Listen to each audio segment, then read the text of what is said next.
Hello. Welcome to Gyanvani channel.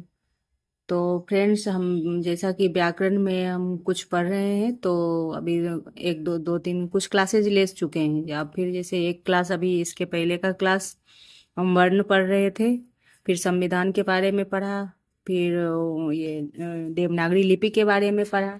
आज हम देखते हैं कि मतलब बेसिक जानकारी ही एग्जाम में आते हैं तो अपन नहीं कर पाते हैं, और बेसिक जानकारी से विस्तार हायर एजुकेशन में विस्तार से पूछा जाता है। तो देखिए, तो अब जैसे कि संज्ञा, आज हम एक नज़र संज्ञा पे डालेंगे और संज्ञा में देखते हैं कि क्या आगे है, और हम अभी बचपन से लेके अभी तक क्या पढ़ते आए हैं, और अपन हम क्या जानते थे और हम अब क्या जानेंगे, हायर एजुकेशन के हिसाब से हम क्या जानेंगे। तो ये देखते हैं, क्योंकि संज्ञा के नाम से ही लगता है कि ये तो आता है, लेकिन संज्ञा सर्वनाम से यदि एग्जाम में क्वेश्चन आ जाता है, अभी तो आया है, यूजीसी नेट में भी आया है, पीजीटी टीजीटी में तो आता ही है, तो ये बेसिक है। तो उससे हम मेरा क्वेश्चन गलत हो जाता है। तो जैसे देखिए, ये आता है ना, कर्ता ने कर्म को, ये कारक विभक्ति के लिए आता है, और बीच से ही प्रश्न आ जाता है, इसमें बीच से ही आ जाता है, तो क्रम लगाने में भी हम भूल जाते हैं। तो फ्रेंड्स, यदि सपोर्ट कीजिएगा तो हम एक एक नज़र सब पर डालते जाएंगे। तो लाइक एवं सब्सक्राइब कीजिए, शेयर कीजिए क्लासेस को। तो फ्रेंड्स, अब देखते हैं, ये कारक की विभक्ति भी है, तो हम एक एक नज़र सब पे डालेंगे, क्योंकि सभी से एग्जाम में आजकल आ ही रहे हैं, चाहे चाहे सेट हो नेट हो, और तो कहीं से भी क्वेश्चन आ रहे हैं, क्योंकि ये बेसिक है। बेसिक नॉलेज तो अब आगे का पढ़ लिया जाता है स्टूडेंट से, और पीछे का नहीं रहता है याद, इसीलिए एग्जामिनर को पता है कि बेसिक नॉलेज नहीं होगा, और पूछ देते हैं सवाल, तो बहुत सारे बच्चे नहीं कर पाते हैं, तो फिर वो तो सक्सेस हो जाता है कॉम्पिटिटिव वो एग्जामिनर। तो ये देखते हैं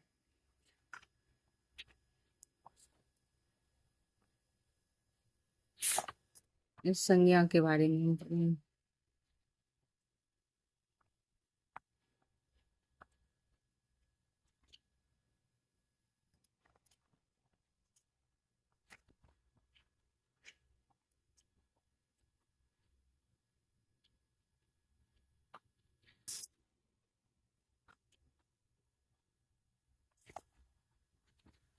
देखिए, ये अपना हम कल पढ़ाए थे, उसके बाद ही संज्ञा है। तो देखिए, खंड दो व्याकरण का ज्ञान है संज्ञा।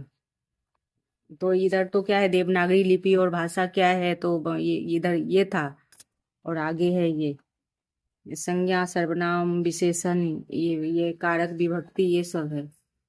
तो देखिए, जैसे कि सम संज्ञा का अर्थ क्या है, सम धन ज्ञा। संज्ञा अर्थात सम्यक ज्ञान को संज्ञा कहा जाता है। सम धन ज्ञा, अब इसमें भी आ जाएगा चार पांच ऑप्शन में, तो ये सही होगा, सम हलंत और ज्ञा संज्ञा। तो किसी वस्तु व्यक्ति गुण भाव, तो ये तो हम जानते हैं बचपन से ही, किसी वस्तु व्यक्ति गुण भाव स्थिति परिचय करने वाले शब्द को संज्ञा कहते हैं। संज्ञा का दूसरा पर्याय है नाम, जो कि नाम होता है, किसी भी व्यक्ति वस्तु स्थिति या गुण के नाम को संज्ञा कहा जाता है, ये तो हम बचपन से ही पढ़ते हैं। तो जैसे कि अंशु वस्तु व्यक्ति स्थान और भाव के नाम को संज्ञा कहा जाता है, तो ये उपयुक्त है। अंशु प्रवर है व्यक्ति, चेन्नई अंशु और प्रवर व्यक्ति का नाम है, चेन्नई स्थान का नाम है, मकान वस्तु का नाम है, और भलाई भाव उनका नाम है। तो संज्ञा का पहचान इस प्रकार होता है कि संज्ञा की पहचान, संज्ञा बना पहचानने के लिए संज्ञा शब्द प्राणीवाचक और प्राणीवाचक दोनों ही हो सकते हैं, जैसे लड़की लड़का गांव घर, तो ये सब नाम में आता है। संज्ञा शब्द की गणनीय अगणनीय दोनों प्रकार हो सकते हैं, लड़का संतरा केला आदि। अब यही है कि संज्ञा के नाम से ही स्टूडेंट नहीं करते हैं क्लासेस की, ये तो संज्ञा क्या करेंगे, लेकिन इससे प्रश्न अब यही अचानक ही प्रश्न आ जाता है, और फिर कर नहीं पाते, क्योंकि हम देख के ही नहीं जाते हैं ये सब, और क्योंकि ये बेसिक है।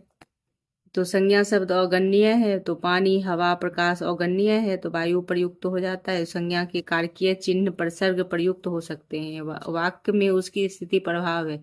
संज्ञा से पूर्व विशेषण का प्रयोग होता है। तो जो निम्नलिखित लक्षणों को पहचान है, तो कुछ संज्ञा शब्द प्राणीवाचक होते हैं, अप्राणीवाचक होते हैं। प्राणीवाचक संज्ञा लड़का कबूतर, नहीं, ये सब है तो रमेश, कांता आदि है। अपराधीवाचक में पुस्तक जितनी जो भी निर्जीव वस्तुएं हैं वो आ जाएगा। कुछ संज्ञा गणनीय होते हैं, तो जैसे गणनीय और गणनीय क्या होगा, तो दूध, हवा, प्रेम, ये तो ये गणनीय नहीं होता है। और कुछ जैसे कि इकाई के रूप में होगा तो वो गणनीय हो जाएगा। संज्ञा के तीन भेद होते हैं, व्यक्तिवाचक, भाववाचक और व्यक्तिवाचक, जातिवाचक और भाववाचक। तो ये है, ये मूल है। तो अब इसमें देखते हैं कि क्या है। व्यक्तिवाचक में देखिए, तो व्यक्ति, दिशा, नाम, देश, ये सब उन्हें व्यक्तिवाचक में आएगा। और इस बार आया था नेट में, नेट ये सेट में भी आया था, नेट में भी आया था। तो पर्वतों के नाम और ये सब व्यक्तिवाचक में आएगा। और यही देखिए, इसमें कंफ्यूजन हो जाती है कि ये होगा कि नहीं, होगा कि नहीं। तो ये है, देखिए व्यक्तिवाचक के नाम श्याम, हरि, सुंदर, ये सब है। और पुस्तकों, समाचार पत्रों में रामचरित्र, ऋग्वेद इत्यादि है। और ऐतिहासिक युद्ध घटनाओं का नाम पानीपत की लड़ाई, ये सिपाही विद्रोह, अक्टूबर। तीनों महीनों के नाम मई, अक्टूबर, जुलाई, ये सब है। तो ये सब क्या है, व्यक्तिवाचक है। और जातिवाचक में क्या आ जाएगा, जैसे कि एक मनुष्य, मनुष्य को पूरे कम्युनिटी, जैसे पूरे जाति का नाम, जैसे मनुष्य क्या है, इंसान के पूरे कम्युनिटी का बात है। जैसे नर, नारी, तो ये भी कम्युनिटी को दर्शा रहा है ना। नारी, ग्रंथ, अब ग्रंथ कोई किसी भी चीज का होगा। पर्वत, ये जातिवाचक होगा। कुत्ता, गाय, हाथी, फल, और ऐसे ही आ जाए आता है। तो अपन कंफ्यूज हो जाते हैं। और यदि एक बार हम एग्जाम से पहले देख के जाएंगे हल्की भी नजर से, तो वहां पे गलत होने की चांस नहीं रहेगी एग्जाम में। तो देखिए, गाय कहने से पहाड़ी, हरियाणी जैसी, फ्रीजियन जैसे, ये देसी, विदेशी, इसकी चितकबरी, सभी प्रकार गायों का बोध होता है। तो लड़का है, इसमें भी तरह तरह की सभी लड़के आते हैं, रामू, श्याम, संकेत, मोहन, पीटर, करीम इत्यादि। और नदी, नदियां, गंगा, यमुना, सरयू, ये सब आता है, तो ये जाति में आ जाएगा।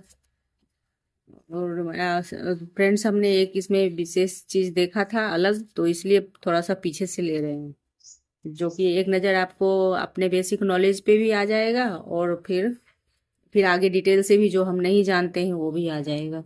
तो पहाड़ इस जाति के अंतर्गत हिमालय, आल्प्स, ये है, फ्यूजिमा, मंदार, ये सब पहाड़ के नाम है। ये स्थानवाचक, जातिवाचक संज्ञा के अंतर्गत आते हैं। और द्रव्यवाचक में क्या है, लोहा, पीतल, ये पिघलाया जाता है। सोना, चांदी, मोती, ये सब द्रव्यवाचक है। लकड़ी फर्नीचर के लिए होता है। सूत, ऊन कपड़े के लिए होता है। तो ये द्रव्यवाचक संज्ञा पदार्थों के बोध कराते हैं। अनेक वस्तुएं बनती है जिस जो द्रव्य पदार्थ संज्ञा कहा जाता है। कि जैसे कि ये लोहे, पीतल, ये बर्तन बन जाते हैं। सोने, चांदी, हीरा, तो इसको पिघला के बनाया जाता है। लकड़ी को फर्नीचर बनाया जाता है। सूत, ऊन कपड़े के लिए। प्लास्टिक, एल्युमिनियम, तो देखिए अब यहाँ पे एक आया लकड़ी। लकड़ी तो पिघलता तो नहीं है, लेकिन इसको काट छांट के फर्नीचर के लिए तैयार किया जाता है। तो ये भी द्रव्य में लिया गया है। तो इसमें कंफ्यूजन हो जाएगी, एग्जाम में ऐसे ही आएंगे। जैसे सूत, ऊन तो द्रव्य तो नहीं है, लेकिन इसको काट छांट के कपड़े तैयार किए जाते हैं। तो इसलिए इसमें आ गया है द्रव्यवाचक में। और अभी तक हम क्या जानते थे कि लोहा, पीतल, तांबा, सोना, चांदी, यही द्रव्यवाचक में आएगा। और देखिए इसमें क्या है, प्लास्टिक, एल्युमिनियम, हिंडोलियम, फर्नीचर, ये सब है द्रव्यवाचक में। तो ये यही है कि हम जानते हैं, जानते हुए चीज भी नहीं जानते हैं। तो ये है इसका। तो ऑथेंटिक बुक है। जैसे कि सेवन्थ एट्थ के व्याकरण में तो ये ऐसे विस्तार से नहीं रहता है, ये हायर एजुकेशन के बुक हैं। तो इस अनुसार से ये डिटेल से दिया हुआ है। तो ये देखिए, ये और प्लास्टिक, हिंडोलियम, फर्नीचर, बर्तन आदि हैं। तो ये अभी देखा है, नई चीज आया ये नए। तो यही इसमें से ही प्रश्न आते हैं। समूहवाचक संज्ञा में क्या होगा, तो जहाँ समूह का बोध होता है तो एक वचन में प्रयुक्त होते हैं, समूहवाचक संज्ञा कहलाता है। इसको ध्यान में रखना है ये लाइन का। ये बेसिक है कि ये हम जानते हैं, पहले से जानते हैं कि द्रव्य ये होता है। और ये अभी की जानकारी है, ये हायर एजुकेशन के हिसाब से ये जानकारी है। तो सामूहिक संज्ञा कुछ संज्ञा शब्द का बोधक होता है, एक वचन में ही प्रयुक्त समूहवाचक। भीड़, सेना, पुलिस, मेला, सभा, समिति, तो ये समूह है। और भाव में क्या आता है, जैसे कि धर्म, दोष, शील, स्वभाव, आस्था, ये भाववाचक। में आ जाता है।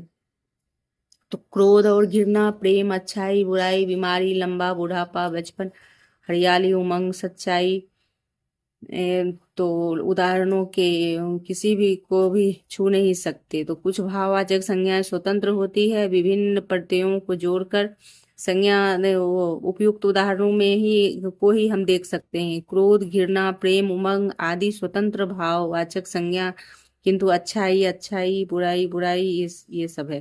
तो मिठास प्रत्ययों को जोड़ने से बनाई गई भाववाचक संज्ञा है।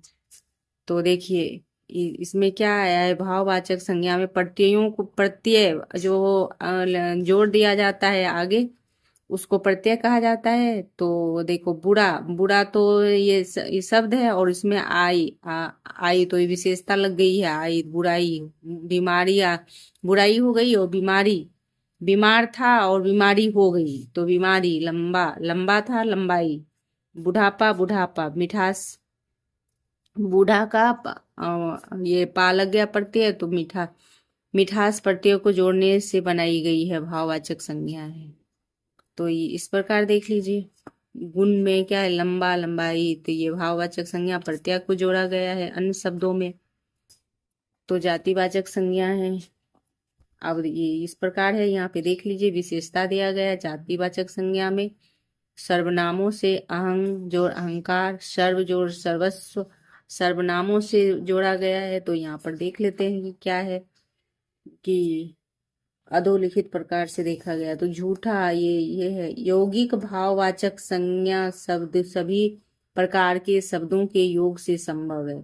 तो देखिए ये क्या है, यौगिक भाववाचक संज्ञा शब्द के प्रकार। तो यही एग्जाम में आ जाएंगे कि यौगिक भाववाचक संज्ञा तो कभी देखा सुना ही नहीं, तो कैसे बताएंगे कि यौगिक भाववाचक संज्ञा भी होती है।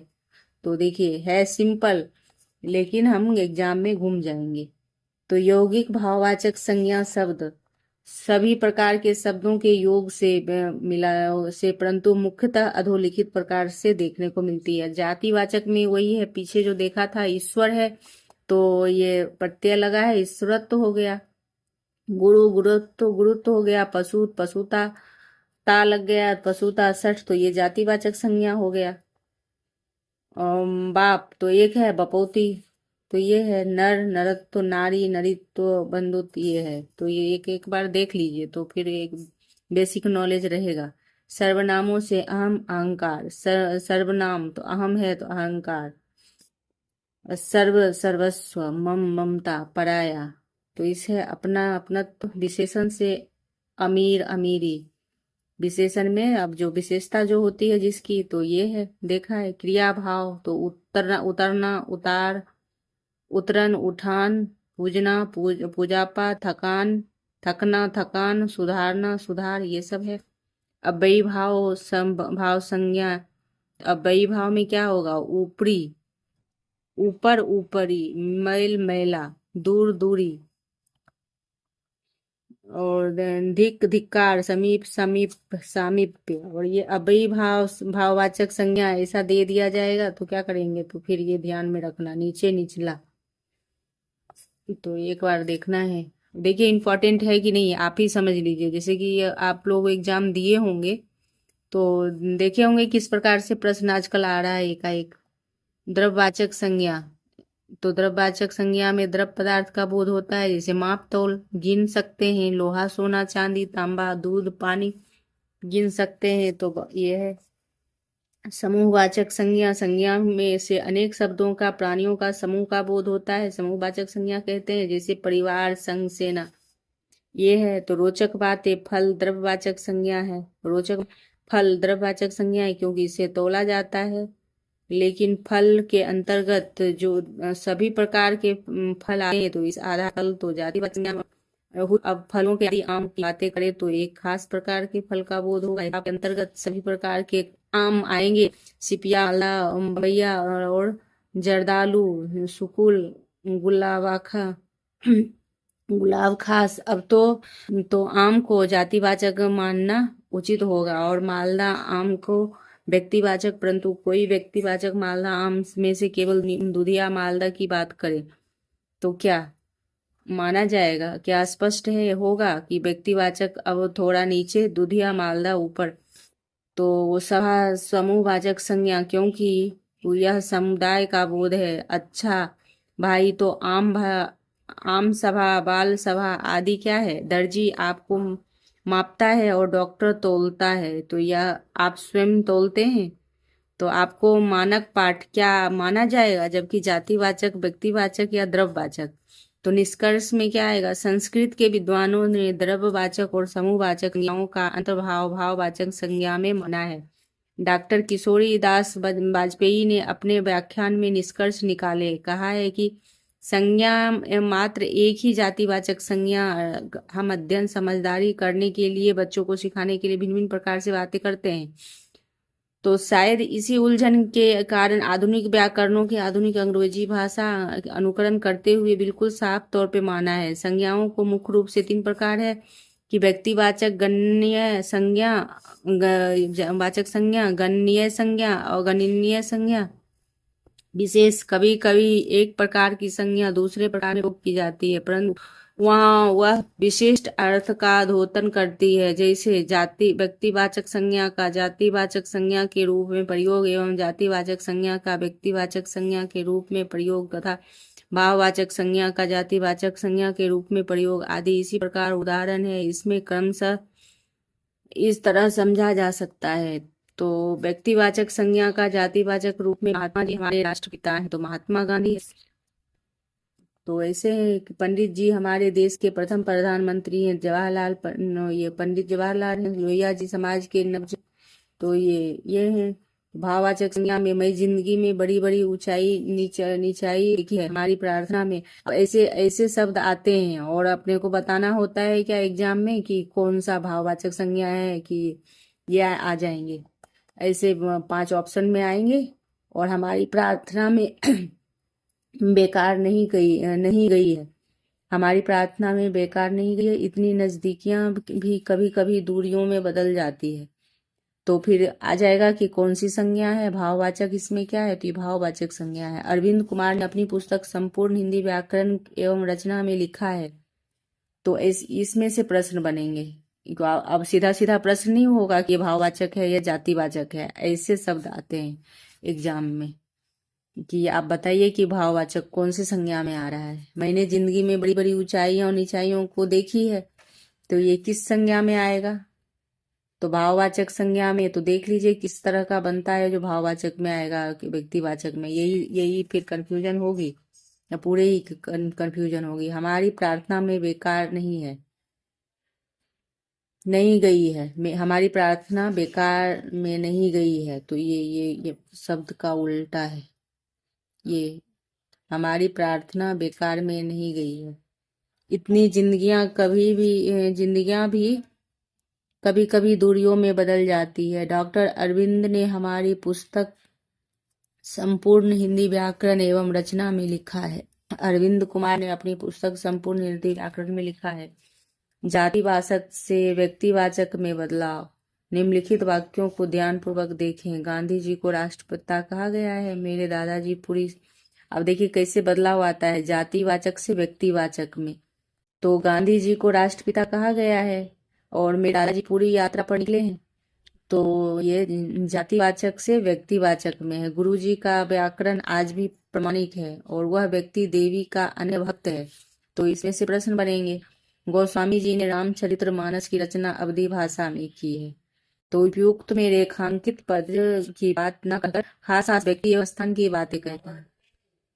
इस प्रकार समझे। तो गांधी जी जातिवाचक संज्ञा के अंतर्गत करमचंद गांधी, महात्मा इंदिरा गांधी और फिरोज गांधी ये सब हैं।